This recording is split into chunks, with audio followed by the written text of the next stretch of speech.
Okay, this is an update, Mario, once again. And I finally got this axle with the wheel. That wheel I did not touch.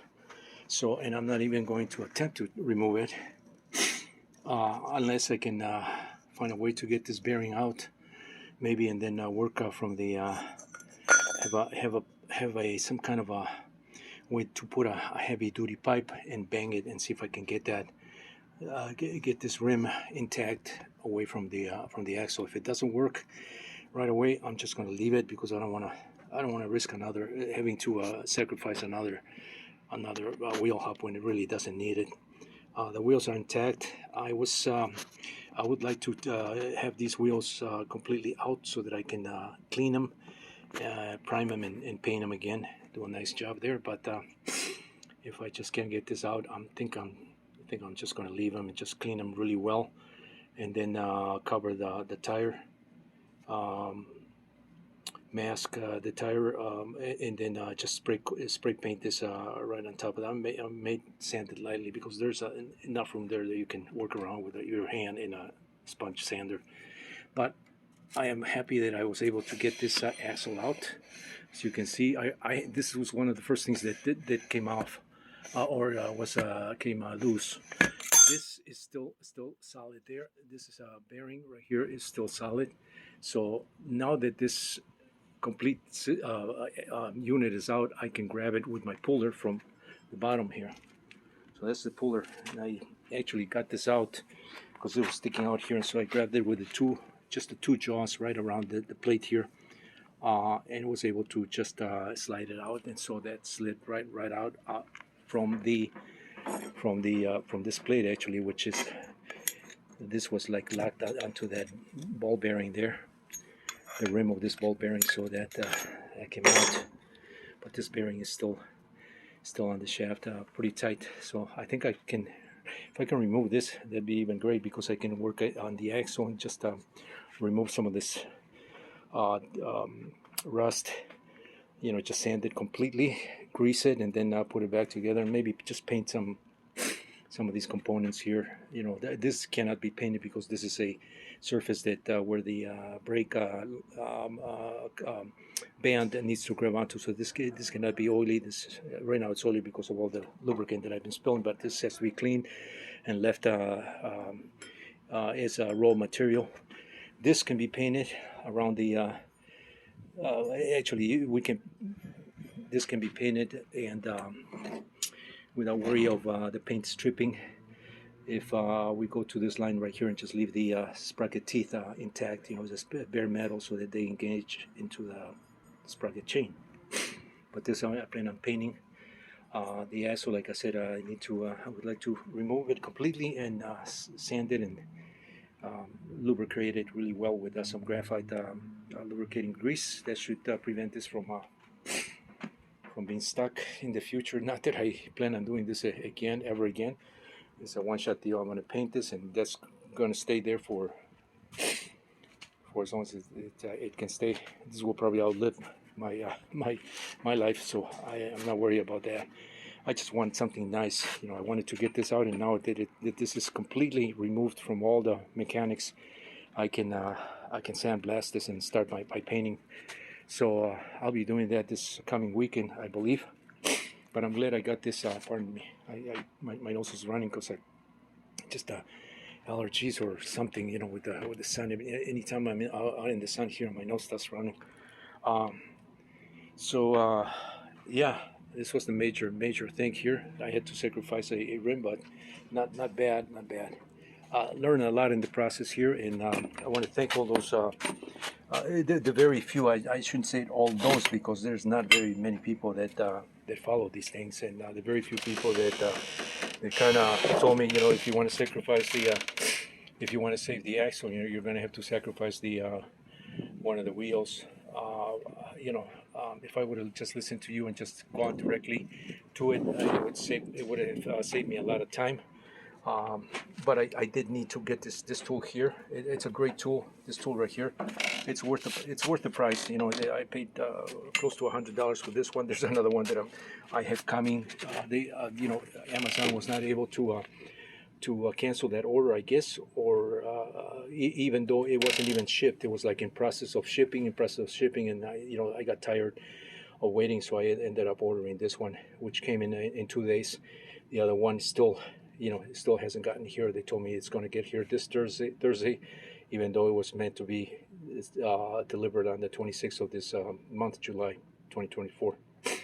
So, not a problem, because I think Amazon's pretty good at receiving things within 30 days. And I typically, when I get parts, I haven't returned too many items. I think maybe 3 times at the most, and that's because I either ordered too many of one thing, or it just didn't fit my needs. And so anytime I send things back, I actually repackage them better than the way they send me, so that there are no issues whatsoever. And I do a video of how I send these things back, so there's a record in case there are questions, there are issues. It's just my nature. You have to be considerate of these things. The manufacturers, being a manufacturer myself of radio control products, before the past, I don't know, 20 to almost 30 years,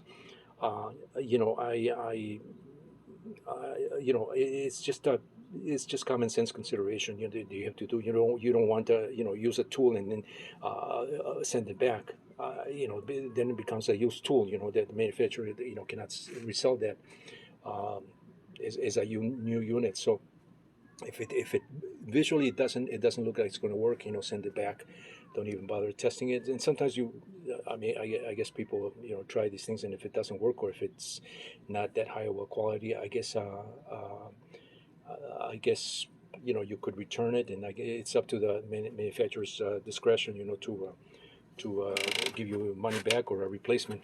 I have never run into issues with my products where people have returned it and gotten their money back. Never.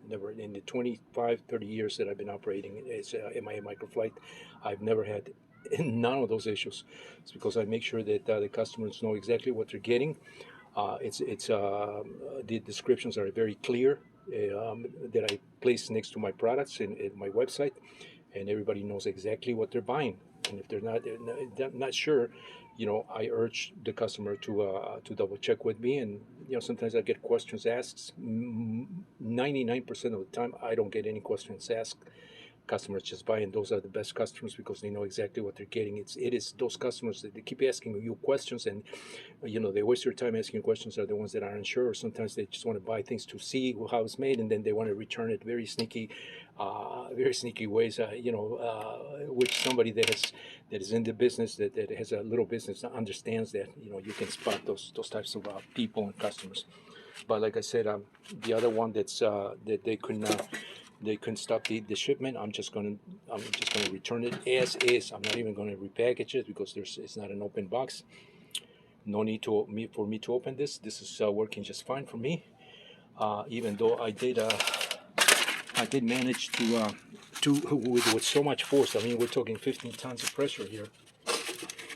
Excuse me again. Oh, my nose is running again. Hold on a minute. Need a Kleenex. And once again, pardon my cleaning my nose here. 15 tons of pressure here is a very serious force. And this comes with a threaded conical pin here. It's a heavy duty pin, so even with that, it was bending. Even though I had in my shaft, I had a little dent here. You can see that little dent. I drilled that little conical thing so that wouldn't engage. In center concentric. Even with that, this little pin here, I don't know if that's a hardened pin or not, but it was denting, the pin. So I'm not too concerned with that, because what it's actually doing, the pushing, is actually this ram here, the shaft. So, and that conical pin can be replaced. So that's the only thing that happened, when using this tool. And for stuff like this, just removing the shaft once the wheel was out, just pushing the shaft that way. I didn't need to grab it at 3 points. I just used the two jaws, and that was plenty. It came right out. I wish the wheel would have come out as easy as that, but it just wasn't going to come out unless I cut the wheel, and that was suggested by somebody that I'm pretty sure that person has done. I forget the name. Forgive me if I don't remember your name. Forgive me if I remember your name. I'm very bad with names. I never forget a face, but as far as names, I don't keep that in my register. It's not important to me. More important is that you recognize a person, and you're able to to say, hey, I remember you. I don't remember your name, but I remember you. And people kind of like that. Um, you know, some people. But I don't remember that gent's name. He's in the forums, but he's the one that suggested cutting the rim. And as I was saying, I'm pretty sure he's done that before. Experience talking. So thank you for suggesting that. But I just had to find this out by myself, and I wanted to try this, even though this was quite an effort and time-consuming process. But at least I know now. I know now I can share these things, via my videos that I'm posting here, and hopefully that'll serve somebody else, that's trying to get into similar work. These cars are solid, like I said. I can't say enough about the solidity of these older style go karts. And this particular brand, Nerf Yerf dog, has really won my heart here, because I ended up buying another one, as I show in another video. I believe this is a 3020, and I bought a 3202, I believe, something like 3203, one of those. The other one has shocks, and when I bought the other one, I wasn't sure if it was a similar brand, but when I saw the foot pedals, that gave it. That gave the brand right from the just from the visual point of view there, because the pedals are the same as these. And sure enough, after going on the internet and sourcing that particular shape, it is a Yerf dog brand. And the thing that I really like is, I've been looking at these, as I say in many of my videos, for the past 3 years, I've been kind of wanting to dive into this type of architecture here, kind of pulling away from the electric cars that you see in the background that I've shown before. And it's because these things are built solid. The tubing here is not conduit. I use conduit for electric ones, but just keep things light and easy to bend with a regular conduit bender. But these things are solid. They're welded, number one, and so in weighing the cost of materials and the time that it was going to take me to weld something similar, I decided just buy a used one. Not considering the effort that you need to put in removing the axle, because you can remove nuts and bolts here. You can even use a grinder, to cut some of the welded parts, to remove the roll cage. That's the easy part. But getting this has been the most challenging and time consuming. Well, I'm glad I did that. But as far as the frame, now I have the frame, and you can see these are solid frames.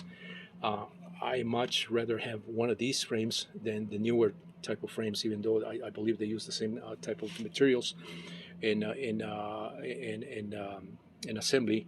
Everything's welded, but I'd rather have this and just modify a couple of things, like some of these pivoting points, for the spindles, for the front wheel spindles, for the steering column. Those things are metal on metal. It's raw metal on raw metal, and that's how they pivot with grease. They have grease holes there, but if you don't grease that, it's not gonna be as smooth. And I've never done stuff like that, with metal to metal, without using some kind of a ball bearing or a nylon or Delrin type of a shoulder washer, to allow these things to pivot freely, precise, and without any play.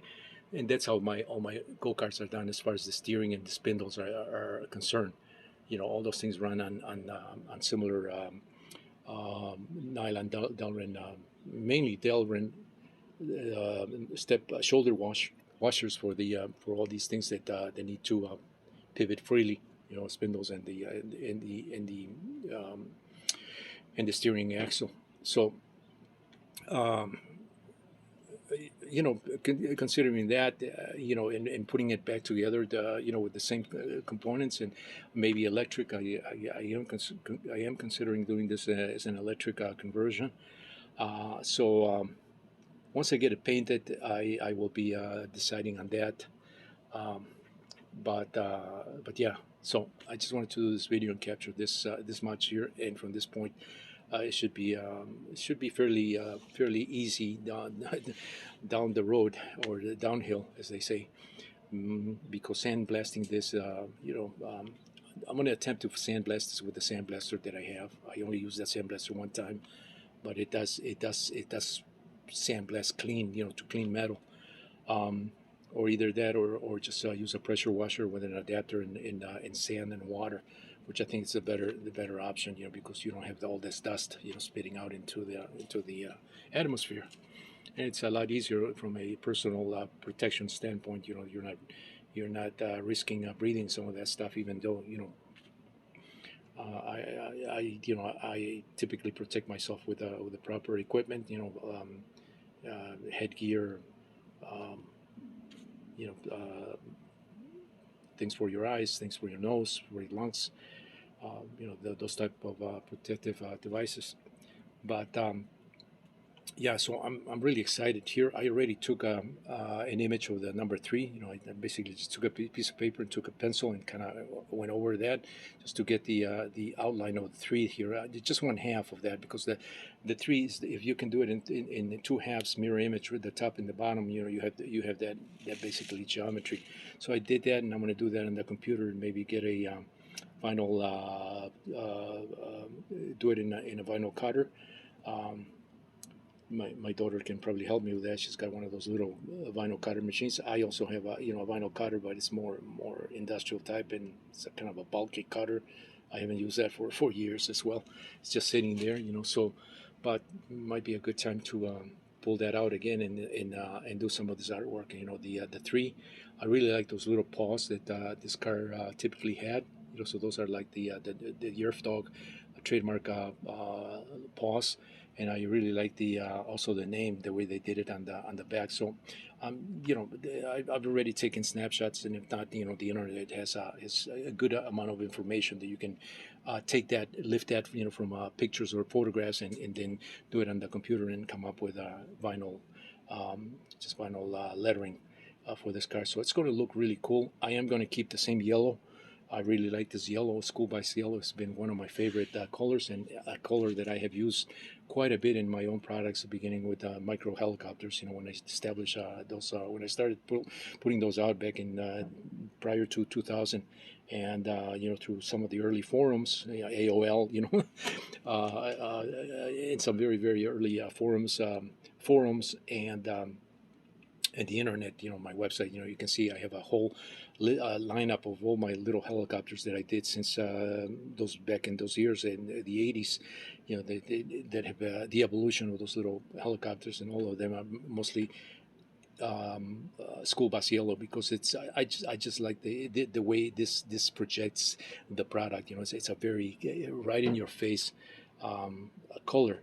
And it's a nice color, it's very visual, you can't miss it. And for things that need to be visually, create a visual impact, in my opinion, nothing beats, a hot color, or something that is bright, like a yellow or an orange. These things are also used in traffic signs for the very same reasons. So, anyway, this is where I'm at, and I just wanted to capture this as a video. This a little bit of progress here, and I think I'm home free from this point on.